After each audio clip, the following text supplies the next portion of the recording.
नमस्कार, वाराणसी एक्सपर्ट में आप सभी दर्शकों का स्वागत है।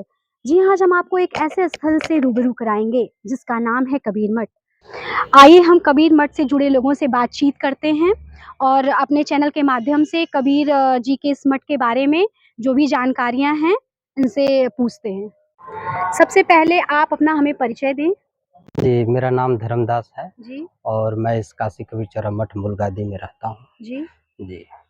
सर हम आपसे ये जानना चाहते हैं कि ये जो कबीर मठ है, इसकी ऐतिहासिक चीज़ों के बारे में आप हमारे दर्शकों को बताएँ। जी, ये सतगुरु कबीर साहब का ओरिजिनल घर है, जी, जहाँ सतगुरु कबीर साहब लहड़ता तालाब में उद्भव हुए थे। जी। वहाँ से आकर सर्वप्रथम यहीं लाए गए थे अच्छा, और इसी परिसर में कबीर साहब का पालन-पोषण हुआ था। कहते हैं कि उनका बचपन यहीं पे बीता जी, था। जी। ये कबीर साहब का जो है, ये कर्म भूमि है। यहीं पे कबीर साहब ने चरखा बुनना सीखे जी, और समाज को संबोधित यहीं से कहे। अच्छा। क्योंकि कहते हैं कबीरा तेरी झोपड़ी गलकटियों के पास, जो करेगा सो भरेगा तू क्यों भया उदास। हुँ, कहते हैं कि कुछ सन्यासी आए, कहे महाराज मैं आपके पास सत्संग और अच्छी-अच्छी बात सुनने आता हूँ जी, और यहाँ आपके अगल-बगल में बकरा काटते हैं। जी, तब कबीर साहब ये वाणी को कहते हैं कि कबीरा तेरी झोपड़ी गलकटियों के पास, जी, जो करेगा सो भरेगा तू क्यों भया उदास।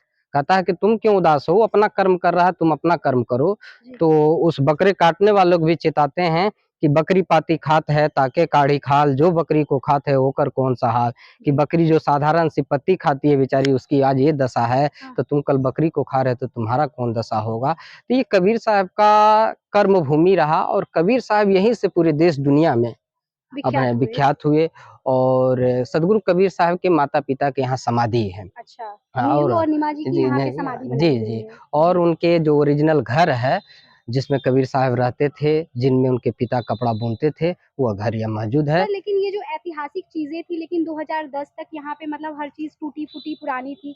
लेकिन 2010 के बाद मतलब इसका सुंदरीकरण क्यों कराया जा रहा है? इसके पीछे क्या उद्देश्य है?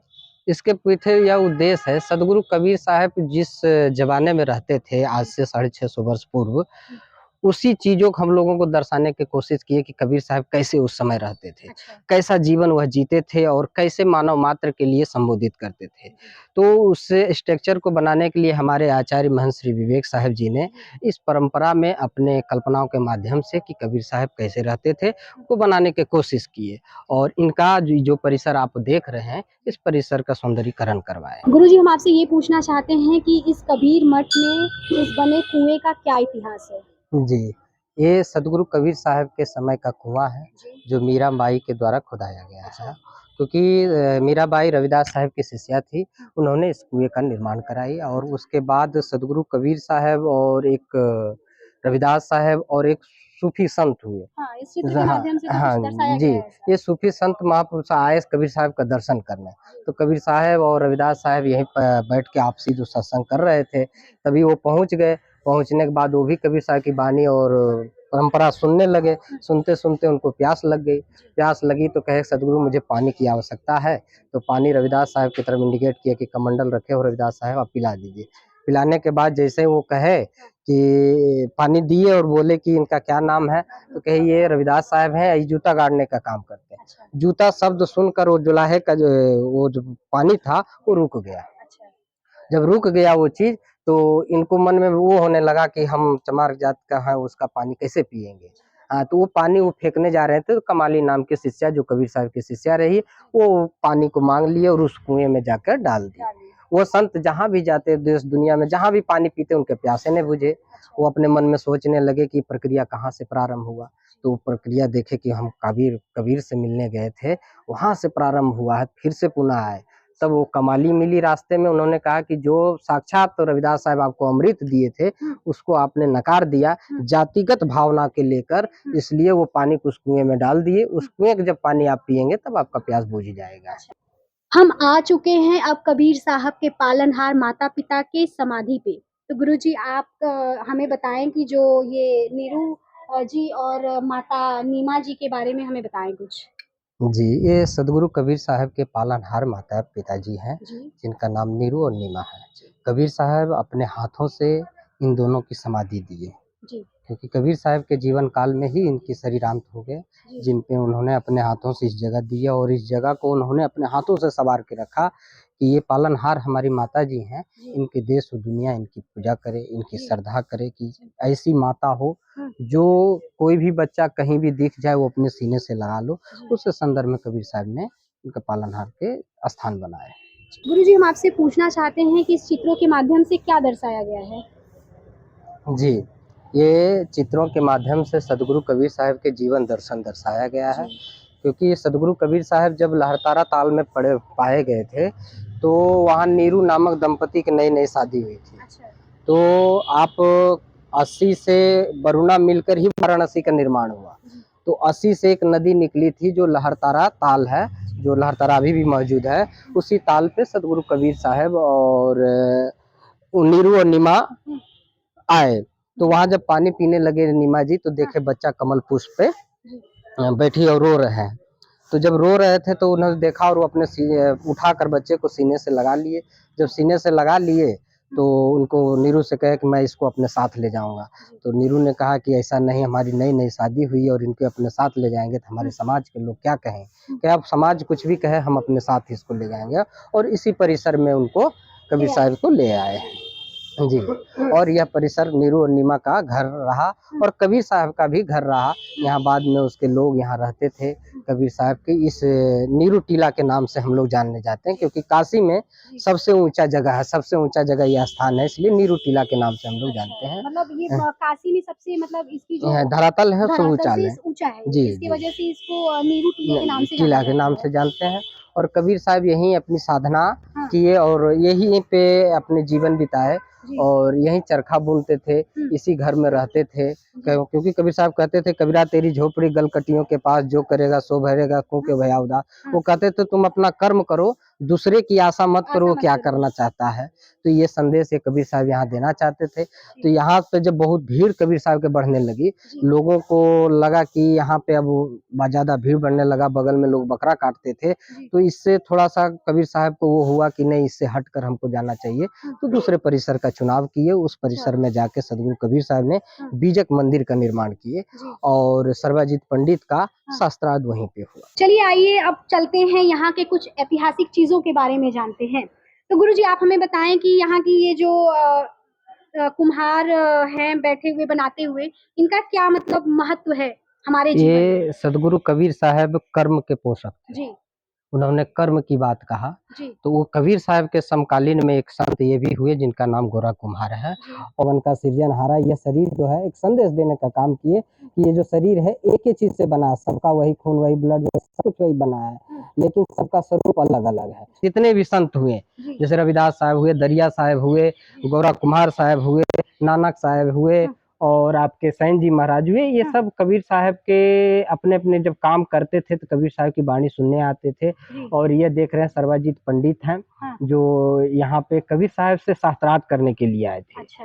क्योंकि इनके अंदर इतनी अहंकार थी, ये अपने 16 बैलों पे पोथी पत्रा लाद कर और लोगों को जिससे शास्त्रार्थ करना रहता उनको यह शर्त रखते थे कि अगर आप जीत जाएँगे तो मेरा पोथी पत्रा आप ले लीजिए और मैं जीत जाऊँगा तो मैं आपका ले लूँगा।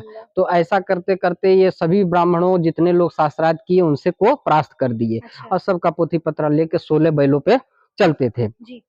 जब वो अपनी माँ के पास गए, दक्षिण भारत के रहने वाले थे, जब अपनी माँ के पास वो गए तो वहाँ पे कहा माँ मुझे सर्वजीत कहो। कहा क्यों, तुम्हें सर्वजीत क्यों कहा? कहा मैंने सभी को परास्त कर दिया हूँ, इसलिए मुझे आज सर्वजीत कहो और सर्व विजय का टीका लगाओ।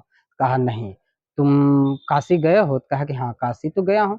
तो कहा कबीर से मिले हो? कहा नहीं, कबीर से तो नहीं मिला। कहे जाओ कबीर से मिल के आना, तब तुम्हें सर्वजीत कहूँगा। तो वो भागे-भागे यहाँ पे कबीर साहब से मिलने के लिए, दर्शन करने के लिए इसी जगह जब आए, तो यहाँ कमाली नामक उनके कबीर साहब की जो शिष्या थी वो पानी भर रही थी। तो सर्वजीत जब यहाँ पहुँचे तो उन्होंने कहा कि बेटी मुझे पानी पिलाओ। जब पानी पिलाने लगे वो, तो पानी पीने के बाद कहे बेटी मुझे कबीर से मिलना है।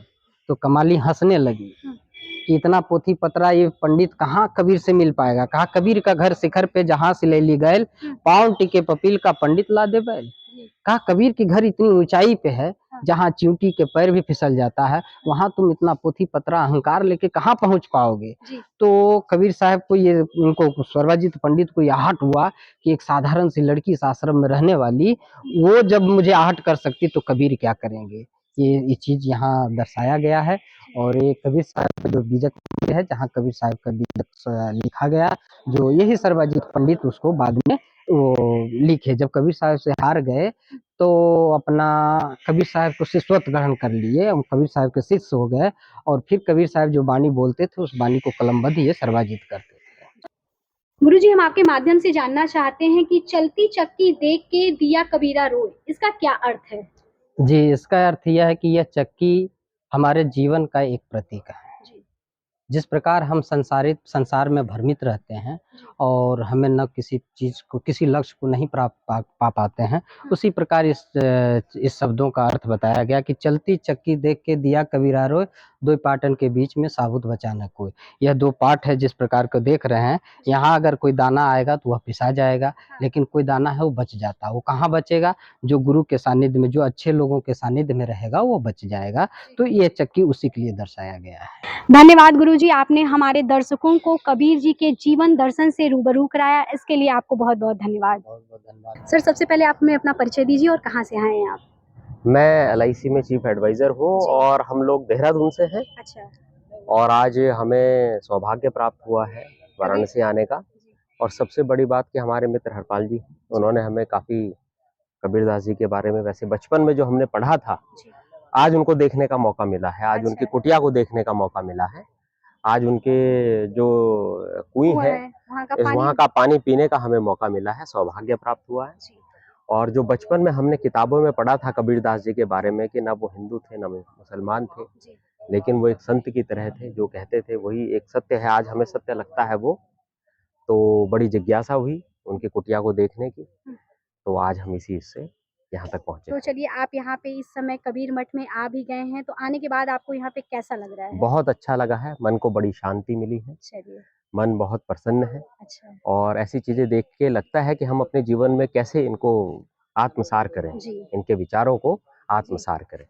सर, सबसे पहले आप अपना परिचय दीजिए कि आप कहाँ से आए हैं? हम सहारनपुर से आए हैं जी, और एलआईसी की मीटिंग थी यहाँ पे। जी, फिर हमने सारा वाराणसी घूमा, जी, तो मेरे मन में इच्छा थी अच्छा, कबीरदास की जन्मस्थली देखने की। जी। और फिर मैंने साथियों से भी कहा, अच्छा, बल्कि हमने और प्रोग्राम छोड़े जी, और यहाँ आए देखने के लिए। जी, तो मैं बड़ा अच्छा लगा। बल्कि मेरा किडनी ट्रांसप्लांट हो रहा, अच्छा, मैंने फिर भी, हाँ, मैं जानता हूँ ना इस बात को, जी, जी, लेकिन इस कुटिया का पानी मैंने पिया, बहुत मीठा लगा। अच्छा। हाँ, और अच्छा पानी लगा। हाँ, इस कुएँ का तो एक अपना ही महात्म्य है, क्योंकि लोग बताते हैं कि हाँ इस कुएँ पे पहले जब कबीरदास के समय में यहाँ पे सत्संग हुआ करता था, जी, और यहाँ पे जितने महान कवि और संत हुआ करते थे, वो यहाँ पे आके मतलब बैठते थे, बातचीत करते थे, उनका जो भी एक अपना रहता था वो करते थे। हाँ।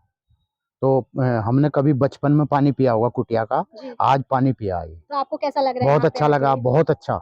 बल्कि मन शांत हो गया बिल्कुल। जी, जो डिस्टर्बेंस था वो सब हट गया, अच्छा, माइंड एकदम फ्रेश हो गया, बिल्कुल यहाँ पे फ्रेश आने हो के गया। बाद हाँ, ऐसा आपको बिल्कुल। लग रहा है कि सारी टेंशन तकलीफें सब टेंशन दूर हो गई? तकलीफ बिल्कुल फ्री होगी। जी, मैं तो भगवान मानता हूँ कबीरदास जी को। एक काशी बनारस की नगरी में जी, हम आए हैं जी, और बहुत सारा कुछ देखा, कुछ सुना और सीखने को मिला। हम पूरे भारतवासियों को या विदेश में पूरी पब्लिक दुनिया को यही कहेंगे कि हाँ, इंसान मानस की जा सभी एक पहचान वो। हम इंसान मिलजुल के रहे, दुख सुख में वो एक ही अकाल पुरख परमपिता है जो सभी का उद्धार करता है। तो मैं आप सभी का अभिनंदन फिर मिलेंगे एक नए स्टोरी के साथ, तब तक इजाजत दें, नमस्कार।